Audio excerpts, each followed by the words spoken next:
अस्सलामुअलैकुम, कैसे हैं आप? आई होप कि आप ठीक होंगे। अल्लाह के करम से मैं भी खैरियत से हूँ और मेरी दुआ है कि मुझे देखने और सुनने वाले सब खैरियत से हों और मेरी तरफ से आपको रमज़ान बहुत बहुत मुबारक हो।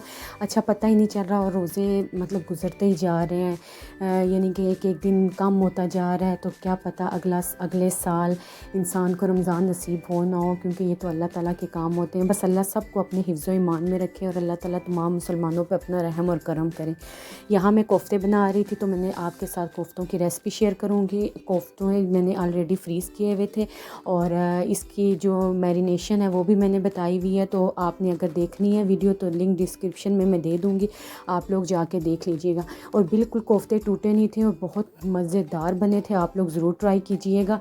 यहाँ मैं कोफ्तों को फ्राई कर रही थी और दूसरी साइड जो है आपको पता इफ्तारी का टाइम होता है और भाग दौड़ बहुत ज़्यादा हो रही होती है। और कोफ्ते मैंने सारे निकाल दिए थे। मैं प्याज ब्राउन करने लगी थी। यहाँ मेरे पास 2 मीडियम साइज़ के ब्राउन प्याज थे और दूसरी साइड मेरे हस्बैंड भी साथ साथ मेरे साथ हेल्प करवा रहे थे। प्याज ब्राउन हो गया तो मैंने इसमें 2 लहसुन के क्यूब्स और साथ मैंने टमाटर डाल दिया, नमक मिर्चें और हल्दी डाल दी। मैं बेसिक मसाले डालती हूँ क्योंकि अगर आप ज़्यादा एक्स्ट्रा मसाले डालेंगे तो उससे जो खाने का टेस्ट है वो ख़त्म हो जाता है। दूसरी साइड मेरे हस्बैंड पुलाव बना रहे थे और भूनते टाइम हमें याद नहीं रहा मटर डालना, तो बाद में याद आया तो पानी में हम लोगों ने मटर डाले, लेकिन टेस्ट में कोई फ़र्क नहीं आया था। बस काम साथ साथ जारी था। साथ साथ आपको पता है बर्तन इतने ज़्यादा हो जाते हैं, साथ साथ बर्तन भी वॉश हो रहे थे। और जब मसाला भून गया तो फिर मैंने कोफ्ते डाल दी। अच्छा, क्यूब्स बना के इतनी आसानी हो जाती है, बस आपने क्यूब्स डाल के बस भूनना होता है और बस आपकी रेडी हो जाती है चीज़। यहाँ मैंने पानी डाल दिया था। अच्छा, कोफ्तों में थोड़ा सा पानी आपने रखना होता है क्योंकि जब कोफ्ते ठंडे होते हैं तो वो जो गाढ़ा हो जाता है, तो इस वजह से पानी आपने ना डाल थोड़ा सा ज़्यादा रखा करें। और फिर साथ पुलाव भी रेडी हो गया था। और मेरे हस्बैंड जो है ना जब भी चावल बनाते हैं तो पुलाव वगैरह तो बीच में होल वगैरह कर देते हैं, उससे ये होता है दम बहुत ज़्यादा अच्छा लगता है।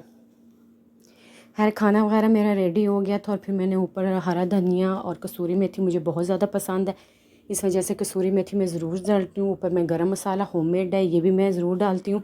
तो बस यहाँ पे मेरा खाना भी रेडी हो गया था। अच्छा, जूँ जूँ रमज़ान गुजर रहा ऑयली चीज़ें खाने को बिल्कुल दिल नहीं करता, बस हल्का और लाइट फूड खाने को दिल करता। और वैसे भी इफ्तारी करके तो इंसान को इतनी भूख ही नहीं लगती, बस पानी पी के और थोड़ा सा फ्रूट वगैरह खा के इंसान का पेट भर जाता है। लेकिन बस इंसान को रोज़ा रख के तो कहता है ये भी बना ले ये भी बना ले, लेकिन खाया कुछ नहीं जाता।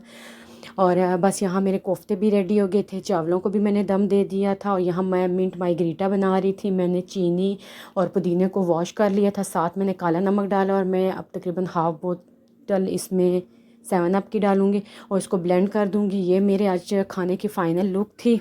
अल्लाह ताला तमाम मुसलमानों के रिज़्क़ में बरकत अता फ़रमाए, आमीन सुम आमीन। और वीडियो अच्छी लगे तो लाइक सब्सक्राइब शेयर करना मत भूलिएगा और अपना बहुत ज़्यादा ख्याल रखिएगा। मिलते हैं नेक्स्ट व्लॉग में। मेरी तरफ से आप सबको अल्लाह हाफिज़।